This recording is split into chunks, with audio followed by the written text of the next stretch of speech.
She didn't beg for money. She begged for milk. And what the stranger did next changed 3 lives forever. The door chimed softly as it swung open, letting in a slice of bitter Chicago wind. Ethan Morgan stepped inside the corner store, brushing snow from his coat sleeves, eyes still half glued to his phone. The place smelled faintly of stale coffee and antiseptic, like every convenience store on every street corner in America. It was supposed to be a quick stop. Batteries, maybe a snack, something to fill the silence of his condo. Then he heard it. "I promise to pay when I grow up." The words didn't shout. They didn't beg. They hoped, quietly, desperately, like someone clinging to a thread while pretending not to need the rope. Ethan turned toward the voice, drawn by something he couldn't yet name. There, near the refrigerated milk cooler, stood a girl. She couldn't have been more than 8 years old. Her coat was thin, torn at one elbow. Her jeans were 2 sizes too small, bunched above her ankles. Her hands clutched a half-empty baby bottle and a gallon of milk she hadn't yet dared to lift. Beside her, bundled in a blanket that had once been pink but was now the color of snow left too long on the street, was a baby. His cheeks flushed red from cold, lips trembling around a pacifier that looked like it had seen better days. The cashier, a man with greasy hair and irritation practically stamped on his forehead, sneered from behind the counter. "This ain't a daycare. Either you're buying something or you're leaving." The girl flinched. She lowered her eyes, her thin shoulders curling inward. The baby whimpered. Ethan stepped forward without thinking. His voice, though low, cut through the static hum of fluorescent lights. "She's not stealing. She's asking." The cashier blinked, then straightened. "Sir, I didn't mean nothing. It's just, look at her." "I am," Ethan said. The girl looked up then, eyes wide. They were a deep, earthy brown, rimmed with red. Not just from cold, he realized, but from holding back tears for far too long. "What's your name?" he asked gently. She hesitated. "Maya." "And your brother?" "Liam," she whispered. "He's 1. We ran out of formula yesterday. Mama, she didn't wake up for a while. I thought—" Her voice broke, and she looked away. Ethan crouched to her level. "You walked here alone?" "We live under the bridge on Halstead. Mama says not to tell people. But Liam was hungry, and I couldn't wait. I wrapped him in the warmest thing we had, and I came." There was no drama in her words, no flourish, just facts, cold, bare, brutal. Ethan looked at the baby. His cheeks were sunken, his hands trembling slightly beneath the blanket. Not just cold, malnourished. He stood up, his business mind switching on, not for profit, not for strategy, but for triage.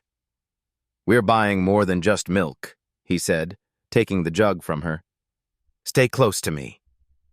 They walked the aisles together.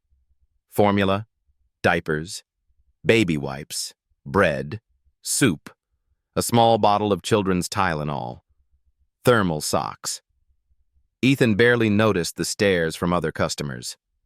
One woman whispered, "That's the girl who sleeps near the viaduct." Another man added, "Heard her mom's not right in the head." At checkout, Maya tried to place the milk on the counter herself. Her fingers trembled, but she did it. Slowly, like it was a sacred offering. "Thank you, sir," she said softly. "But I really will pay you back. Someday. When I'm grown." Ethan paused. For a moment, he saw something. Someone overlaid on Maya's face. His mother. That same look of pride wrapped in exhaustion, of dignity holding back disaster. He nodded solemnly. I believe you. Outside, the wind hit like knives. Maya blinked furiously to keep her tears from freezing. Liam whimpered louder. Do you have a coat? Ethan asked. She shook her head. I wrapped him in our blanket. He's smaller. Ethan took off his own wool coat, custom-tailored, cashmere-lined, probably more expensive than whatever shelter they'd last stayed in, and draped it around her shoulders. It nearly swallowed her whole. She froze. You'll be cold. I'll manage. They walked together in silence, past shuttered storefronts and flickering streetlights, past a world that had never really made space for girls like Maya. When they reached the viaduct, Ethan's breath caught. A cluster of rusted carts, a tarp nailed to concrete with rocks, a nest of old newspapers and plastic sheeting. This wasn't a shelter. It was a wound. Maya led him behind a broken pillar. A figure stirred from beneath the mess of blankets. A woman sat up abruptly, her eyes wild and unfocused. Mama, Maya called. It's okay. He helped us. The woman squinted, then reached for the baby as if he were slipping through her fingers. She wasn't supposed to leave, she muttered. She was trying to get help, Ethan said gently. The woman didn't answer. Maya handed over Liam, then turned to Ethan. You can go now. We'll be okay. But Ethan didn't move. Maya, I want to come back tomorrow. Is that okay? She tilted her head. Why? He thought about it, really thought, and for once he didn't have a polished answer. Because someone should. That night, Ethan didn't sleep. Somewhere, under a concrete bridge and the weight of 100 forgotten stories, a little girl was humming to a baby wrapped in a stranger's coat. And in a luxury condo high above Michigan Avenue, a billionaire stared at his reflection and saw, for the first time in years, a man who might still be needed. The sky was an endless wash of gray as Ethan Morgan pulled his black SUV to the curb the next morning.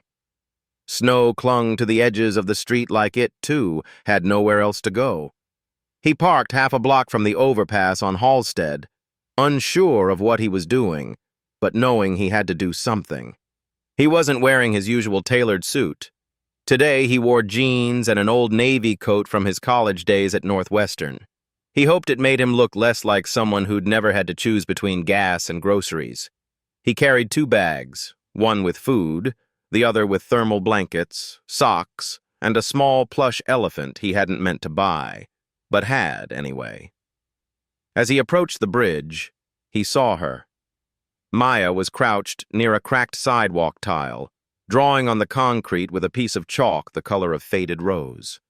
She glanced up when she heard his steps, her small face unreadable. She wore his coat, still too large, but buttoned now, like armor. I didn't think you'd really come back, she said. I said I would. She stood slowly. Mama's still asleep. She doesn't sleep like normal. It's like her body is here, but her dreams get stuck somewhere else. Ethan knelt and placed the bags down. I brought some food and medicine for Liam. She blinked. Can I see the elephant? He pulled it from the bag and handed it to her. Her hands trembled as she pressed it to her chest. I've never had one. I mean, I've seen them in windows, but no one ever gave me something soft before. Something inside him cracked, something old, something he didn't know was still there. Maya led him to the tarp-covered space that barely passed for shelter. The wind cut through the plastic like a whisper of hunger. Liam was nestled beneath 3 layers of threadbare blankets, cheeks pale, lips slightly blue.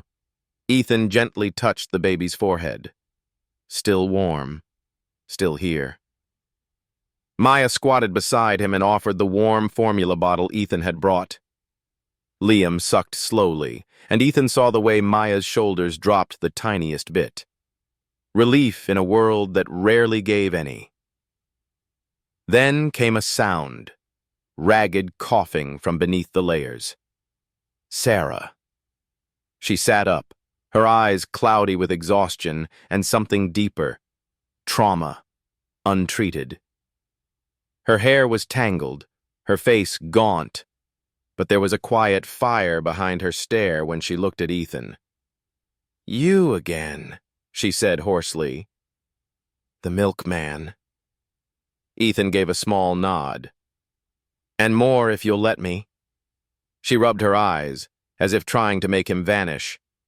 "We don't need charity." "This isn't charity," Ethan said. "It's a promise." She laughed, dry and bitter. "People like you don't make promises to people like us." Maya looked between them, then back at her mother. "He kept his word, Mama. I asked for milk, and he came back with everything." Sarah's lips parted. Her hands shook as she pulled the blankets closer around Liam. "You shouldn't have gone out, baby." "I had to," Maya whispered. "I know." Silence fell again, but this time it didn't feel like a wall, more like a pause, like breath between verses. "I'd like to help you get somewhere safe," Ethan said gently. "Somewhere warm. A place where Maya can sleep without listening for rats or sirens." Sarah's gaze hardened again. "We've been to shelters. They're not safe. Not for women. Not for kids. Too many men like—" She cut herself off, but Ethan understood. "There's a woman I trust," he said. "Her name's Renee. She runs a transition home in Evanston. All women. No questions, just protection. I fund part of it, but I've never sent anyone there myself." Maya's eyes lit up. "Do they have pillows?" "Feather ones," Ethan said, smiling faintly. Sarah bit her lip. "We'd have to take the bus. Liam can't ride buses. He cries when the engine shifts." Ethan stood. "I'll drive you." Sarah blinked. "Why?" He looked at Maya. "Because someone should have done this for my mom a long time ago."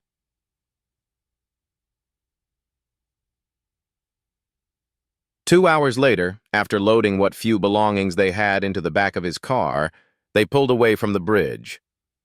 Maya pressed her nose to the window, watching as the city changed outside.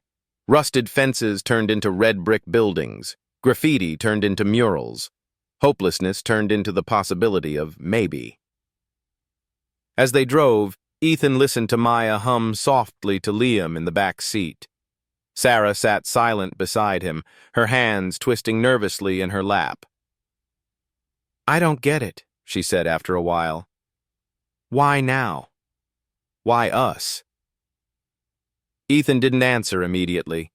The truth felt too raw, too close to the bone. "My mother raised me on her own," he finally said. "She was brilliant, fierce. But the world didn't listen to women who cleaned offices. She got sick when I was 12. Cancer. We couldn't afford the bills. We lost our apartment. She died thinking she was a failure." Sarah stared at him, stunned into silence. "I built everything I have because I swore I'd never be powerless again," he continued. "But somehow I forgot the people still stuck where I used to be." She looked away, eyes blinking fast. "I'm not your redemption project." "No," he said. "You're Maya's mother. That's enough."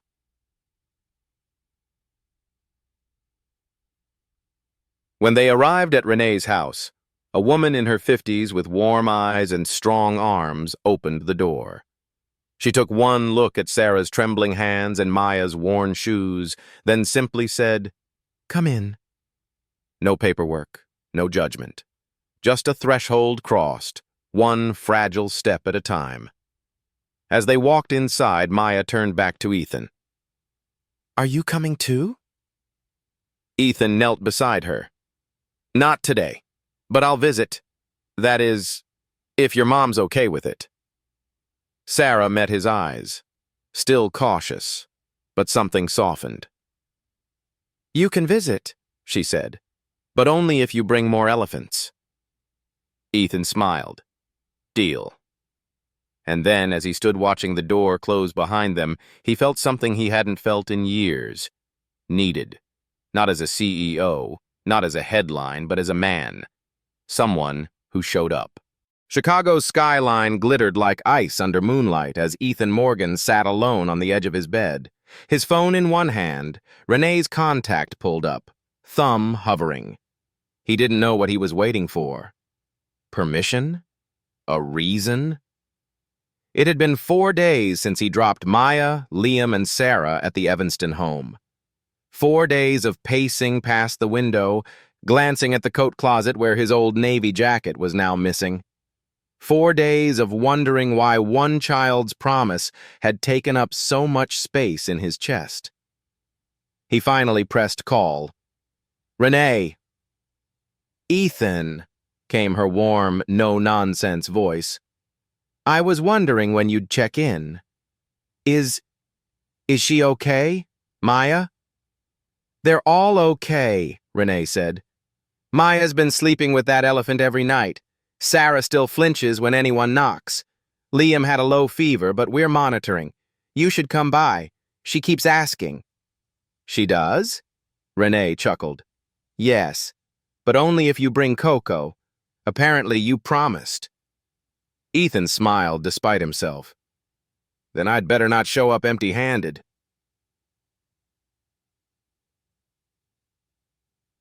The house on the corner of Maple and 6th was a warm-colored Victorian with flaking paint and a wraparound porch that smelled of cinnamon and detergent. The door opened before he even knocked.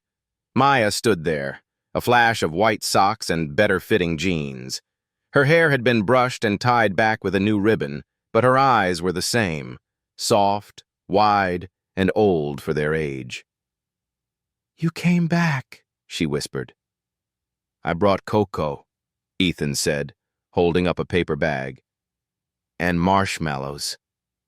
She beamed, not a practiced smile, not a polite one, a real one, stitched with relief. Inside, the house was busy but calm. Women folding laundry, toddlers toddling, someone playing piano off-tune upstairs. Ethan followed Maya to a sunlit room with a reading nook and a stack of board games in the corner. Liam was curled up on a playmat, asleep with the elephant pressed to his cheek. Sarah sat by the window. She looked different now, still pale, but there was color returning to her lips. Her hair was pulled back, and her sweater was new, probably from the donations closet, but it fit. She nodded as Ethan approached. Didn't think you'd actually bring the cocoa. I'm a man of my word, he said. Sarah smiled faintly. That's rare. He knelt to Maya's level and handed her the bag.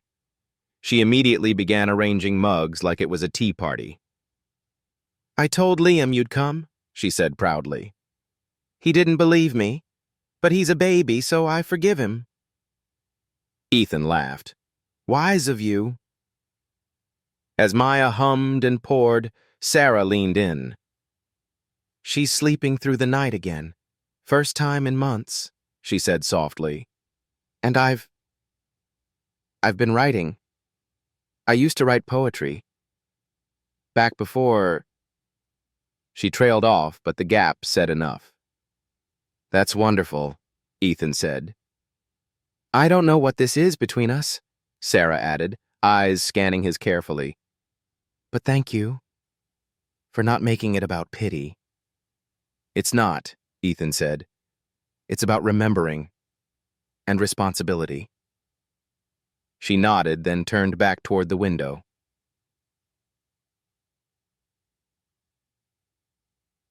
Later that evening, as dusk pressed its hands against the window panes, Maya tugged at Ethan's sleeve. Can I show you my room? He followed her down the hall to a small space painted light green. It smelled faintly of vanilla and clean sheets. There were bunk beds, though only the bottom one was made. On the pillow sat the elephant, and next to it, a book. She picked it up and held it out. "The Velveteen Rabbit," Ethan read aloud. "Miss Renee said it's about how things become real when they're loved for a long time," Maya whispered. "Do you think that's true?" Ethan took a moment. "I think love makes everything more real." She climbed onto the bed and patted the spot beside her. "Will you read to me?" He hesitated. "I promise I'll pay you when I grow up," she added with a shy grin. Ethan laughed gently. "Okay, deal." As he read, Maya curled beneath the blankets, eyes fluttering shut by page 10. When he paused, she murmured, "This pillow is soft, like it remembers someone was here before." He looked around the small room, the glow-in-the-dark stars stuck to the ceiling, the crayon drawings taped to the wall. "This place is made of memory," he said, "and hope." Before he left, he covered her with the blanket and whispered, "Sweet dreams, Maya."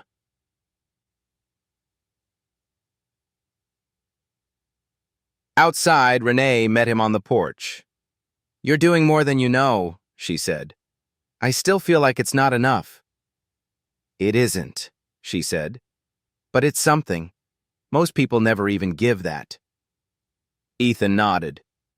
He was quiet for a long time before asking, "What happens next to them?" "If Sarah applies for the housing voucher, we can place her in transitional housing in 2 months. If she takes the trauma therapy, maybe sooner, but she needs to want it." "She's afraid," Ethan said. "She's also brave," Renee replied. "And brave people do the hard things, sometimes slowly, sometimes after cocoa and books."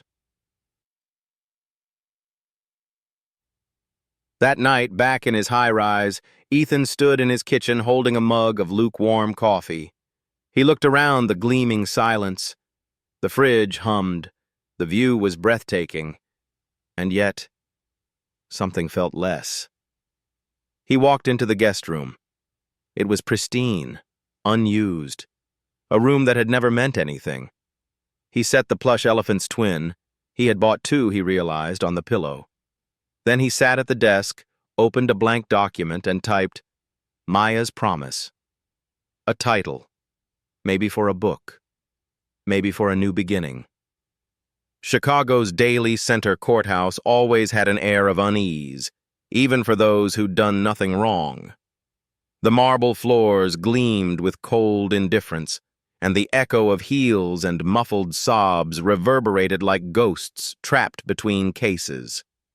Ethan Morgan hated being here, not because of the people, but because of the memories.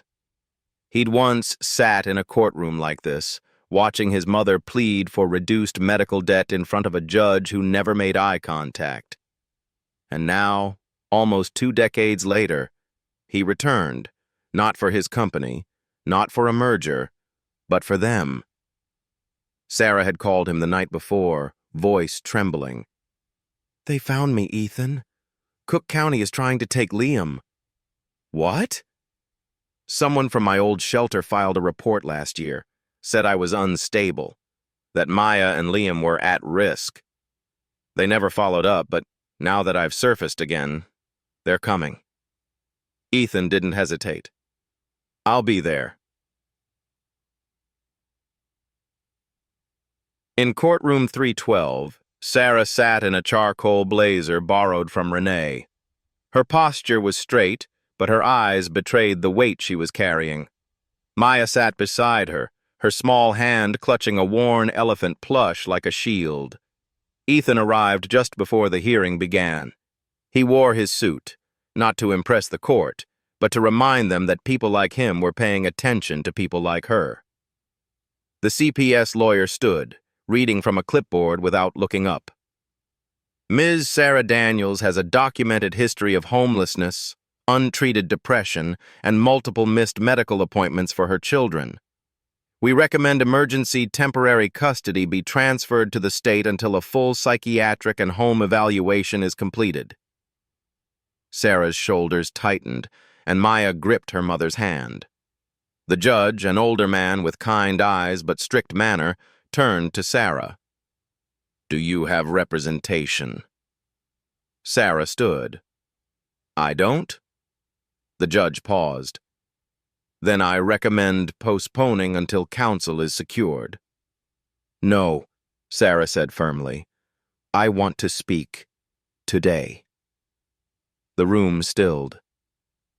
"I've made mistakes," she continued. "I've been scared, but I've never stopped being a mother. Not once. I've bathed my children in freezing water, gone hungry so they could eat, and fought off rats, shame, and my own past so they could sleep. And now that we're finally somewhere safe, someone wants to take them away again?" The judge's eyes softened. "Please," she added, "don't punish me for surviving." Before the judge could respond, a small voice cut through the courtroom. "Your Honor, may I say something?" All heads turned. Maya had stood, her dress too big, her voice too brave. The judge looked down. "Are you Maya Daniels?" She nodded. "I'm 6, and I know that's not old enough for most people to listen. But my mama's never hurt me. She's been hurt. But she didn't pass it on. She only gives me what she can. Sometimes just hugs or half a sandwich. But I'm never scared with her. Not once." Someone in the audience sniffled. "And Mr. Ethan says when something is broken, you fix it, not throw it away. My mama's not broken. She's healing, like me. And Liam." Ethan stood. "Your Honor, if I may." The judge nodded, seemingly too stunned to object. "My name is Ethan Morgan. I'm the CEO of Morgan Tech. I have no legal relation to this family, but I have a human one." Gasps stirred at the name. He went on. "I met Maya by accident, but the more time I spent with her, the clearer it became. This isn't a case file.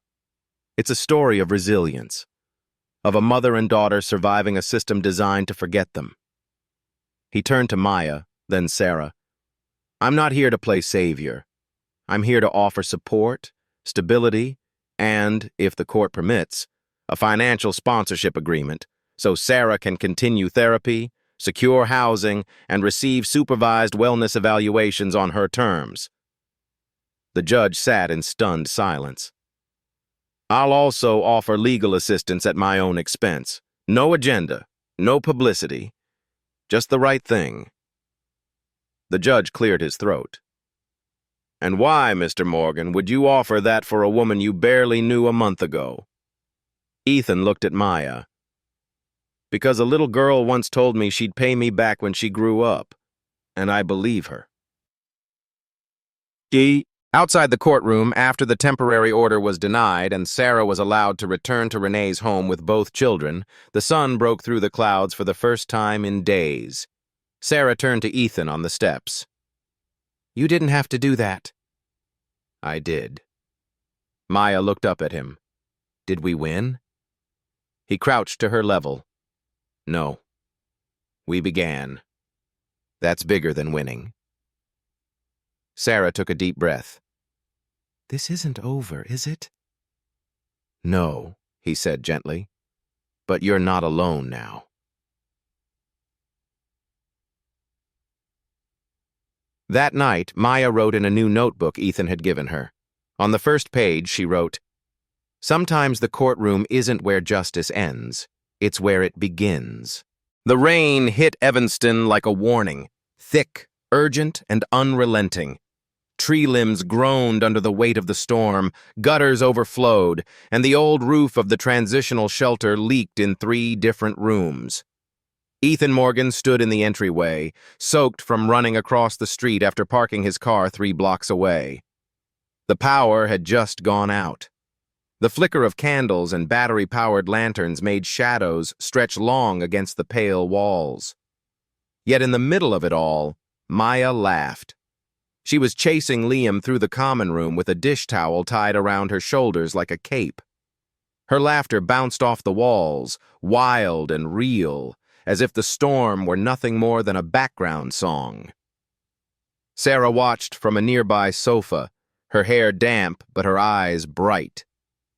Ethan hadn't seen her smile this fully before, not in court, not even at the hearing's victory.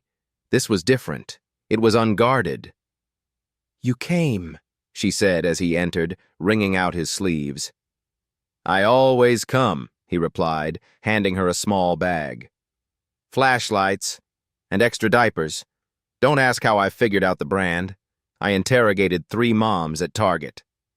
Sarah chuckled. "You're learning." "I'm trying." They sat for a moment in the dimness, the room humming with the quiet sounds of survival. Boiling water on a gas stove, a baby crying somewhere upstairs, muffled voices of women calming each other through the storm. "You ever think about what makes something home?" Sarah asked. Ethan turned. "All the time." "And?" "It's not the structure," he said. "It's the people who stay when everything else falls apart." She nodded slowly. "Then maybe we're finally close."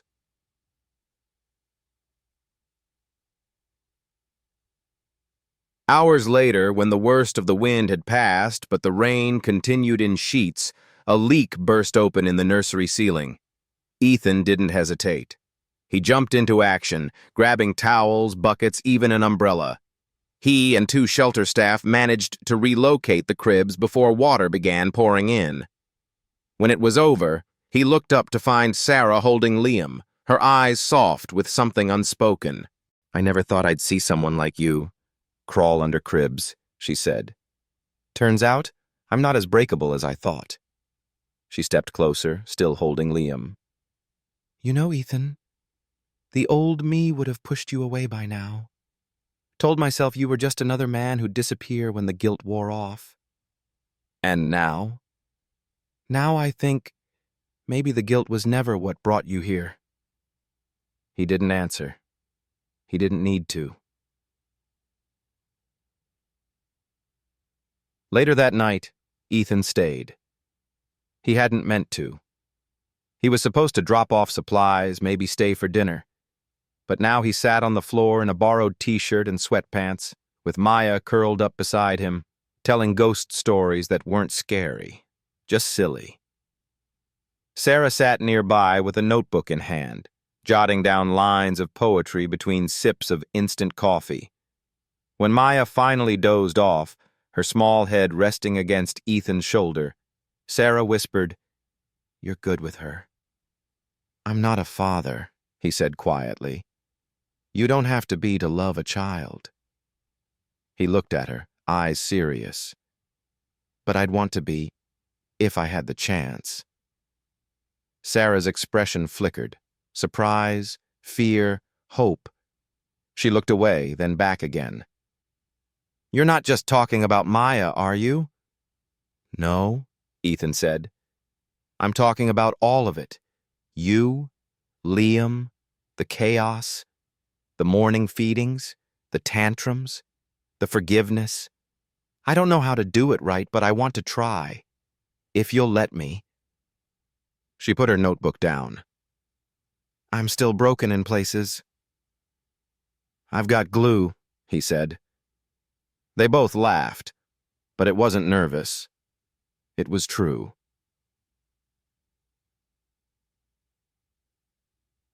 That night, as the storm finally softened into a drizzle, and the shelter quieted into sleep, Ethan couldn't. He stood by the window watching the streetlights reflect off the wet pavement. Renee walked up beside him. She looked tired but proud. "She told you?" Renee asked. "Told me what?" "That she ran away from a violent husband. That the shelter record CPS found was from the night she arrived, shaking, with a broken jaw and a newborn. Ethan's throat tightened. No, she didn't. She doesn't lead with pain, but she survives it. And she's not a victim, Ethan. She's a phoenix. And you... Renee paused. You might just be the kind of fire that doesn't burn.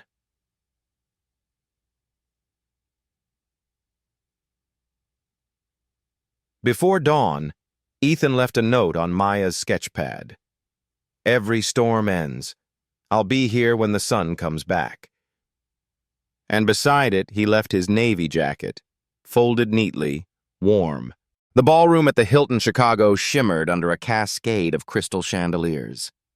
Men in tuxedos checked their Rolexes. Women in silk gowns laughed behind champagne flutes. It was the city's annual Tech for Hope charity gala, a place where power shook hands with image, and the line between philanthropy and self-congratulation blurred easily. Ethan Morgan stood backstage, eyes locked on the teleprompter, scrolling with lines he didn't write. He was the keynote speaker. The organizers had wanted him to deliver the usual: innovation stats, AI forecasts, green initiatives, polished words about the future, spoken by a man who had risen above it all. But the future he'd been writing lately didn't fit in those words. It had brown curls and called him Mr. Ethan. It had tired hands that made dollar store pasta stretch across 3 nights. It had a face, Sarah's, that glowed in candlelight during blackouts.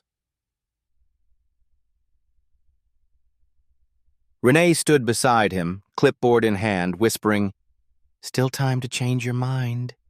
You sure?" Ethan didn't look away from the crowd. I've spent 15 years building a version of myself that didn't flinch when rooms like this turned cold. But now, I think I'm finally ready to feel something again. She smiled. Then make it count.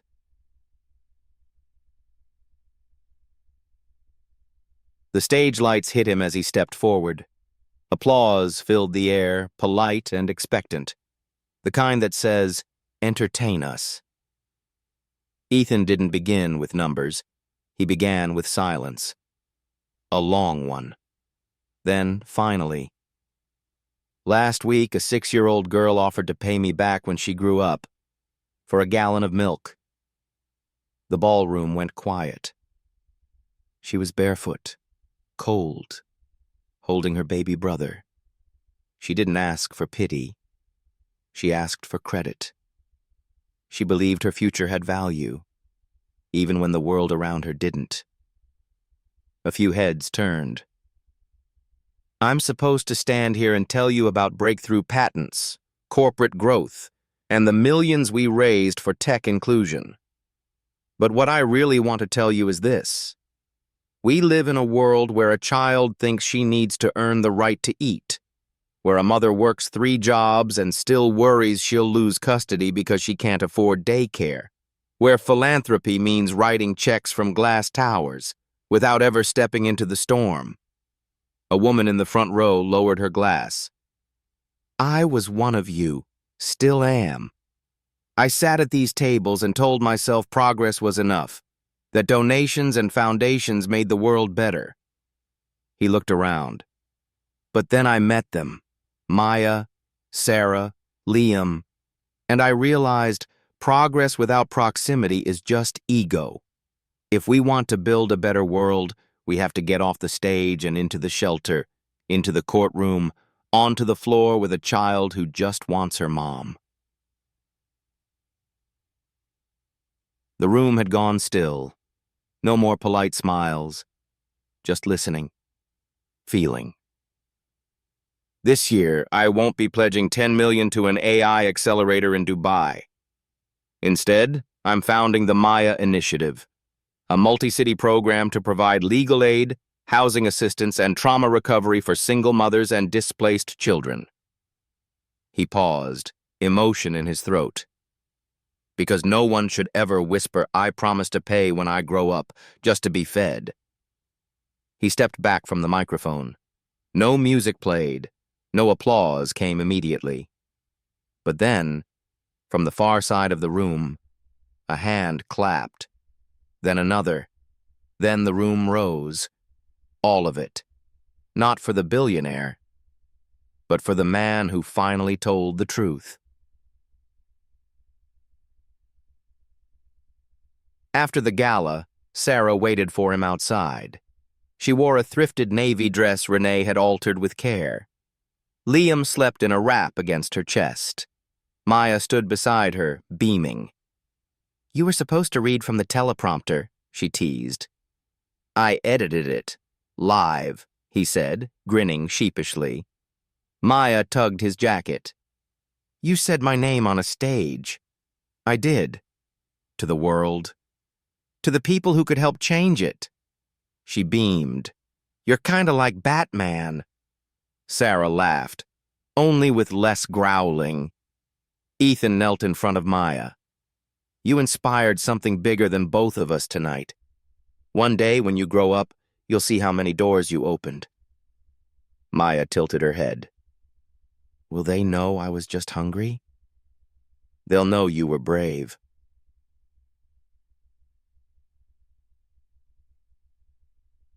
That night, back at the shelter, a local news channel aired Ethan's full speech. Women huddled around the television, some crying silently. One whispered, Maybe we matter after all."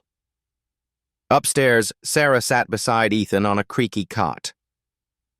"I've never heard anyone speak about people like us that way," she said. He looked at her. "Then we need more people like you." She didn't move away when he reached for her hand. And in that silence, warm, certain, real, they both realized something. Their lives had already changed. It was 3:12 a.m. when the scream ripped through the shelter. Ethan shot up from the cot, heart pounding, breath caught in his throat. The room was still dark except for a sliver of streetlight sneaking through the blinds. At first he thought it was a nightmare, until he heard it again. A sharp cry, followed by coughing. Then silence. Then another cry, this time from Maya. He was out the door before his feet registered the cold tile. The scene was chaos. Sarah was kneeling on the floor of their small shared room, Liam limp in her arms, his tiny body jerking with shallow gasps. His skin had gone pale, lips tinged bluish. Maya stood frozen in the corner, her trembling hands pressed against her face. "Sarah!" Ethan dropped to his knees. "What happened?" He wasn't breathing right," she sobbed. "I thought it was just a cold. But now, look at him." Ethan scooped the baby into his arms, pressing 2 fingers to Liam's neck, listening, feeling. Faint pulse, weak breath, too weak. "Call 911, he barked at the shelter staffer who had just appeared in the doorway. "Tell them it's an infant respiratory emergency. We need oxygen, now." Sarah clung to Maya, shaking violently. "He was just coughing. How did it get this bad so fast?" "Might be RSV, Ethan said as he paced, rocking Liam gently. "Could be bronchitis or worse. We don't wait." The ambulance ride was a blur of sirens, oxygen tubes, and fear. Ethan sat in the back, cradling Liam while paramedics worked around him. Sarah gripped his leg so hard her nails left crescents in his pants. Maya sobbed into her lap, whispering, "Don't go, baby brother, don't go." At the emergency bay of Northwestern Memorial Hospital, doctors took Liam from Ethan's arms with swift precision. Sarah started to follow, but a nurse held her back. "We'll update you soon, ma'am." "I'm his mother," she cried. "And I'm not leaving either," Ethan said, stepping beside her. "Not until he's safe." They waited in a narrow hallway, fluorescent lights buzzing above like a cruel metronome. Sarah paced. Ethan stood still. Maya curled into a chair, silent now, her energy spent. He was fine just 2 days ago, Sarah whispered. Maybe tired, but he was eating, laughing. This isn't your fault. She turned on him. Isn't it? I live in a shelter. I can't even afford a humidifier. He sleeps in a second-hand bassinet and I warm his bottles under a faucet. How is that not my fault? You're surviving, Ethan said gently. You're protecting 2 children every day without help, without sleep. Don't you dare blame yourself for a virus. She fell silent, but the guilt clung to her skin. An hour passed, then 2. A nurse finally emerged, scrubs rumpled, hair tucked beneath a disposable cap. Liam's stable, she said. He was in respiratory distress, but we've got him on oxygen and fluids now. His fever's down. He's responding well. Sarah collapsed into Ethan's chest, sobbing in relief. Maya smiled for the first time all night. He's okay? He's going to need monitoring, the nurse continued, but you got him here just in time. Sarah looked at Ethan through tear-glazed lashes. You saved him? No, Ethan whispered. You did. Later, after Sarah was allowed to sit beside Liam in the ICU, Ethan took Maya for a walk down the corridor. She clutched a vending machine chocolate bar in one hand and his pinky in the other. Are we poor, Mr. Ethan? She asked suddenly. Ethan blinked. Why would you ask that? Because they said charity case when they wheeled us in. I heard it. Are we, like, broken people? He knelt beside her, heart breaking. You're not broken, Maya. You're brave. You're the reason Liam is alive right now. But I was scared. That's how I know you're brave. Brave people aren't fearless. They're scared. And they do the right thing anyway. She stared at the bar in her hand. Do you think, maybe if I grow up and get rich, I can fix stuff like this? Ethan smiled. You don't have to grow up to start fixing things. You already are. That night, Ethan stayed in the hospital lounge, curled in a stiff chair. Maya slept across his lap, and he scrolled through old photos on his phone. But none of them, none of the ribbon-cutting ceremonies or IPO graphs, felt real anymore. Then his inbox pinged. An urgent message from his COO. Board is calling an emergency vote. They think you're abandoning the company. Majority is ready to remove you as CEO. He stared at the words. The air left his lungs. Then he looked at Maya sleeping in his arms and remembered Liam's tiny fingers wrapped around his thumb. He hit reply. Tell them I'm not abandoning anything. I'm finally building something that matters. At sunrise, Sarah walked into the lounge. She was pale but smiling. He's stable, she whispered, sleeping peacefully. She sat beside him, folding her hands in her lap. I never thought I'd be in a hospital and not be alone. You're not. She looked at him. Ethan, we can't go back to how things were before this. I can't pretend you're just some stranger who happened to help us. I don't want to go back, he said. I want to move forward. With you. With Maya. With Liam. If you'll let me. She hesitated, just for a moment. Then she nodded. Then promise me something, she said. If we build something together, we do it slowly, gently. For them, not for show. I promise, he said without blinking. And there, in that quiet corner of the hospital, with a vending machine humming in the background and the scent of antiseptic in the air, they made the kind of pact that didn't need rings or fanfare, just truth and presence. The morning sunlight spilled across the white floors of Northwestern Memorial, like it had forgotten this was a place of pain. Maya skipped ahead down the corridor, clutching her sketch pad, while Sarah walked more slowly behind, her eyes never leaving the door to Liam's room. Ethan followed, his blazer draped over one arm, shirt sleeves rolled, tie missing. He hadn't been back to the office in 3 days, and for the first time in years, he didn't care.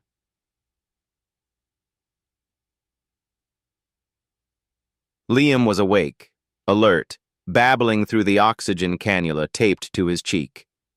Sarah burst into tears the moment she saw him reach for her finger. "Hi, baby," she whispered, crouching by his crib. "Hi, my little lion." Ethan stayed back, letting her soak in the moment, but Liam's eyes wandered past his mother and fixed on him. Tiny arms lifted. Sarah turned, astonished. "He wants you." Ethan crossed the room like gravity had pulled him there. "Hey, buddy," he said softly, scooping the boy up with practiced gentleness. "You gave us a scare." Liam gurgled, and for a moment, it felt like family.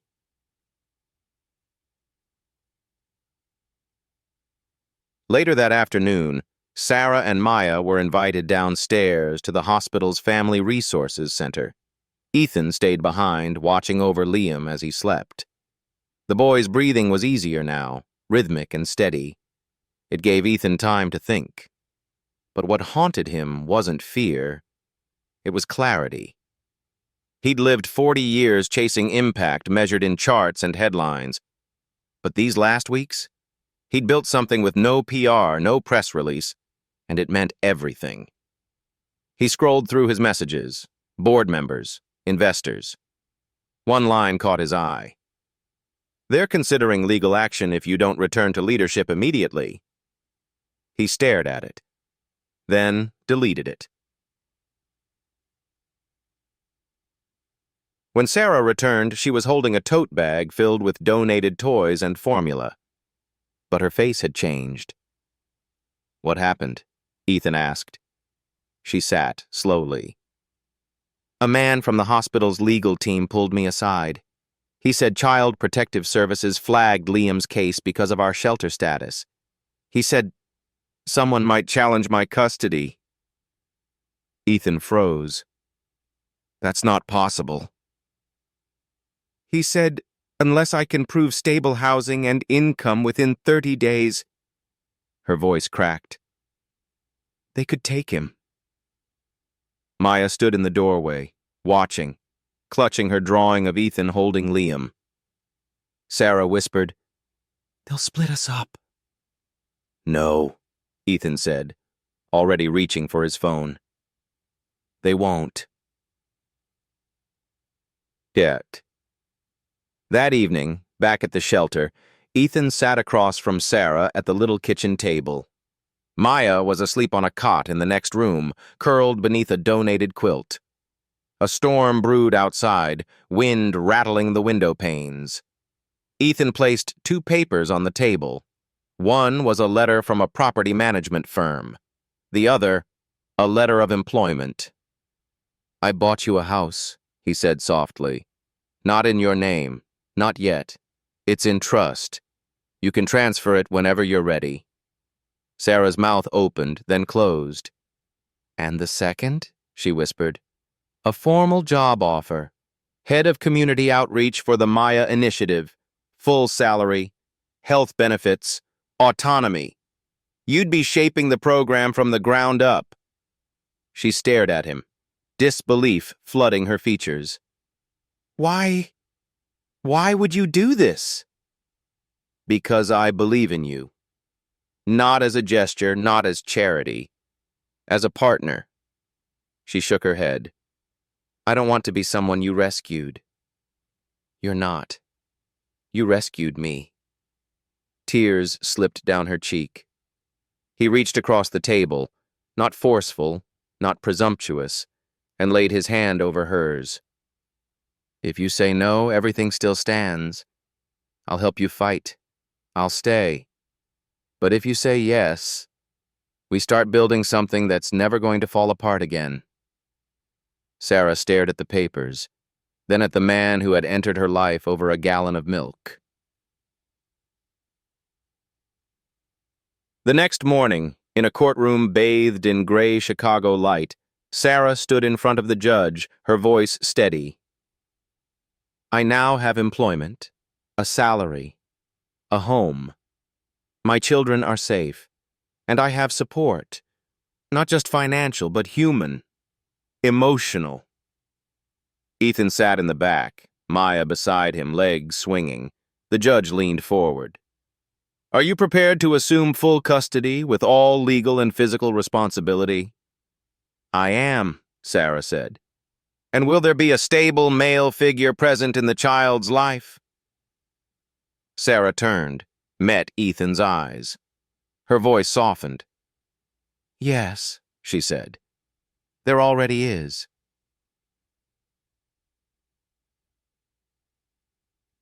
Outside the courthouse, reporters swarmed the sidewalk. Word had spread. The billionaire CEO stepping down to fund a community initiative, legally backing a single mother he met in a grocery store.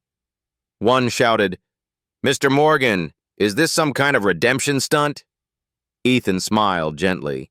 No, this is what healing looks like.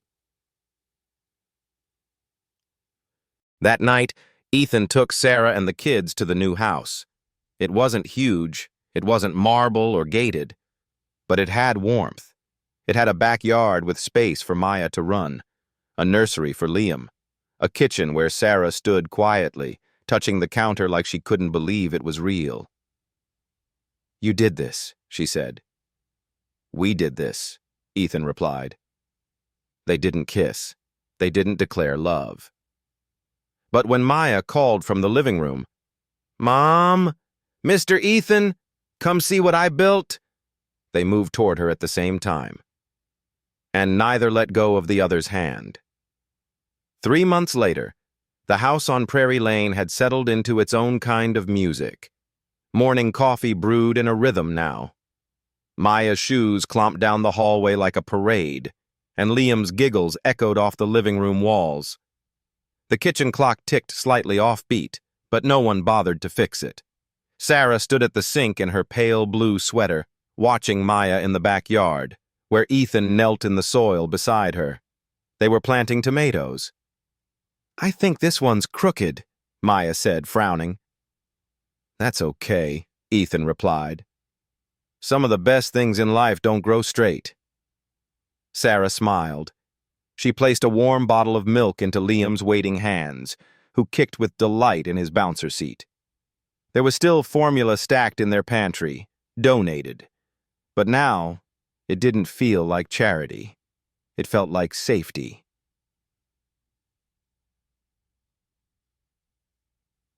The Maya Initiative launched that spring, named not just after a little girl, but the fire she carried. It began quietly, a pilot program in Southside Chicago, pairing families in housing shelters with employment mentors, free childcare, and community-owned cooperatives. No glossy brochures, no press galas, just food, shelter, listening ears. Sarah insisted every intake counselor be trauma-informed. Ethan ensured the legal aid teams were staffed with graduates from overlooked law schools. They refused to center themselves in the narrative. The narrative was about people like Maya, like her mother. One afternoon, as Maya painted a mural inside the initiative's first childcare center, she looked up and asked, Mom, is this what grown-ups mean when they say making a difference? Sarah paused. Yes, baby. Maya grinned. Then I want to make differences forever. Ethan leaned on the doorway behind them.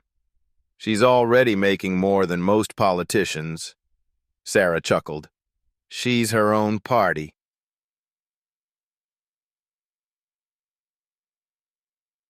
Meanwhile, back in the towering offices of Morgan plus Reed Ventures, the boardroom had changed. The marble table remained. So did the skyline views. But at the head of the table now sat someone else. Ethan had officially stepped down as CEO. What he didn't step away from was ownership. "Think of me as your quiet shadow," he told the new executive team. "And if the company forgets its conscience again, I'll be there, right behind your shoulder." When a younger board member asked if he had regrets, Ethan only smiled. "I used to build things to outlast time," he said. "Now I build things to outlast pain." Back at the house, Sarah had turned the guest bedroom into a reading room.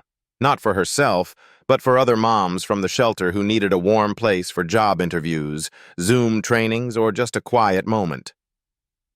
On the door, she'd taped a sign. "Legacy starts here. Take your shoes off. Stay as long as you need."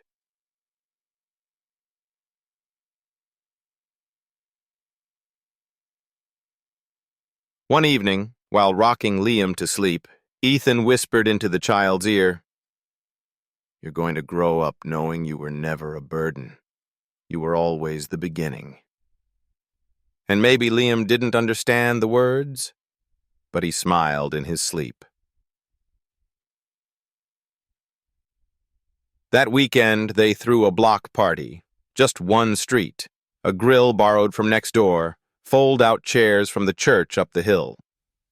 Ethan manned the barbecue in jeans and an apron that read #1 Tomato Planter. Sarah made lemonade so strong it made your lips pucker. Maya ran a cardboard ticket booth for face painting, charging exactly 3 hugs per customer. When the sun dipped below the rooftops, the neighbors stayed. Not because they had nowhere else to go, but because they wanted to stay. And in the quiet of dusk, Sarah leaned her head on Ethan's shoulder and said, "This is what family feels like, isn't it?" He didn't speak right away. Then he kissed her temple and whispered, "No, this is what healing feels like." But legacies are never just laughter and gardens. They're also built in hard moments. That Monday, a woman named Tasha arrived at the Maya Initiative's office. She was 22, pregnant, and shivering from a night on the street. Sarah offered her a blanket. Ethan offered her a job. And Maya? She offered Tasha a red crayon and said, "You can draw your house here before it's real. That's what I did."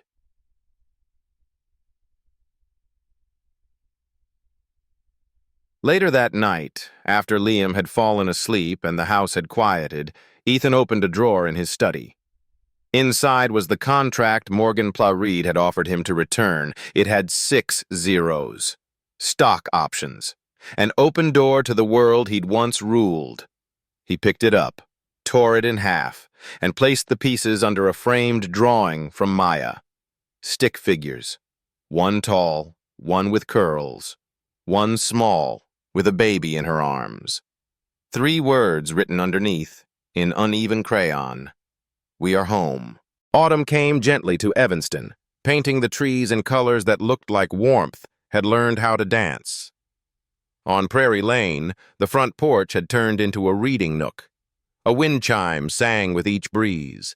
Pumpkins lined the steps, all decorated by Maya and the neighborhood kids, one of them proudly carved with the word family. Inside, Ethan stirred cinnamon into the oatmeal while Liam gnawed on a wooden spoon. Maya sat cross-legged at the table, working on a poem for school. Sarah padded in, wearing Ethan's old sweater. She looked around the kitchen and whispered to herself, This is peace." That afternoon, the Maya Initiative held its first Community Legacy Forum. Hundreds gathered at a renovated library on the South Side. There were no suits, no microphones from CNN, just folding chairs, warm food, and stories passed hand to hand like torches. Sarah opened the event with a quiet, steady voice. "We were once just surviving. Now we're building. And no matter where you started, You belong in the story of what comes next." Maya stood beside her, holding Ethan's hand, and added with perfect clarity, "You don't need a mansion to be someone's safe place." Applause thundered.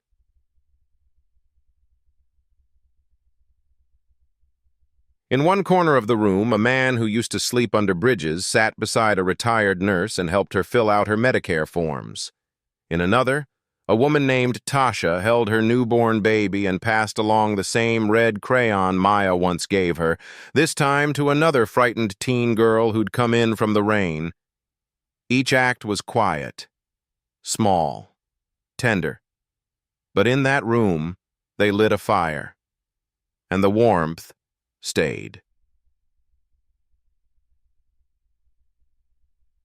That night, back at the house, Maya found Ethan on the porch. He was staring at the sky, quiet. She climbed into his lap like she always did. "Why do you look sad?" she asked. He shook his head. "Not sad, sweetheart. Just grateful." "For what?" He paused, then said, "For milk, for promises, for little girls who ask impossible questions and expect honest answers." Maya leaned her head on his chest. "I knew you'd say yes that day." "Oh yeah? You looked like someone who used to smile a lot and forgot how." Ethan laughed, chest rumbling under her cheek. "And what about now?" "Now you smile like you mean it." He hugged her tighter.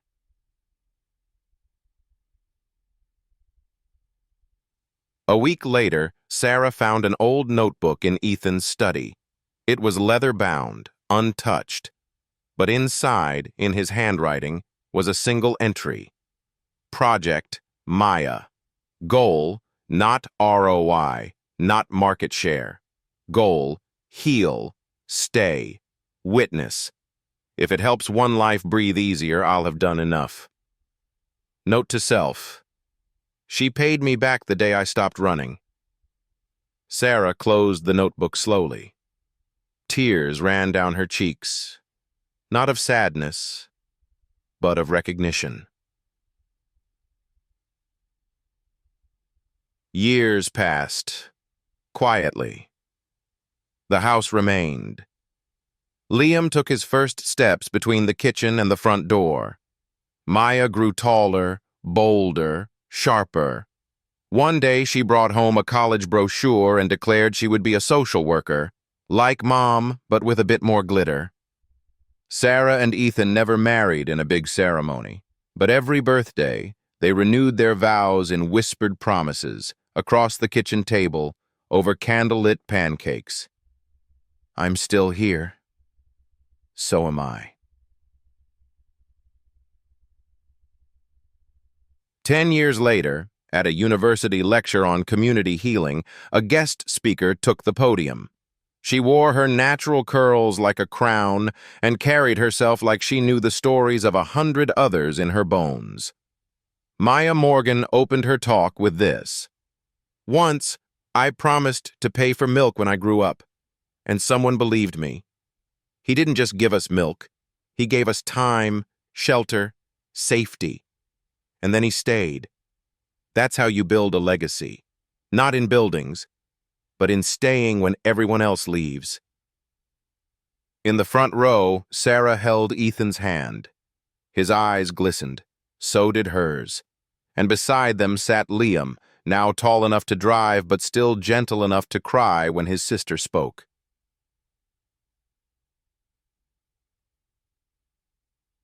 That night, Maya returned home from the lecture, collapsed on the couch between her mom and Ethan, and said, "I didn't say everything I wanted." Sarah smiled. "That's okay. You said enough." Ethan ruffled her hair. "Besides, legacy doesn't need a mic." The fire crackled in the hearth. Outside, snow began to fall, and in a house that had once held silence and hunger and fear, now there was only warmth and a promise, kept forever.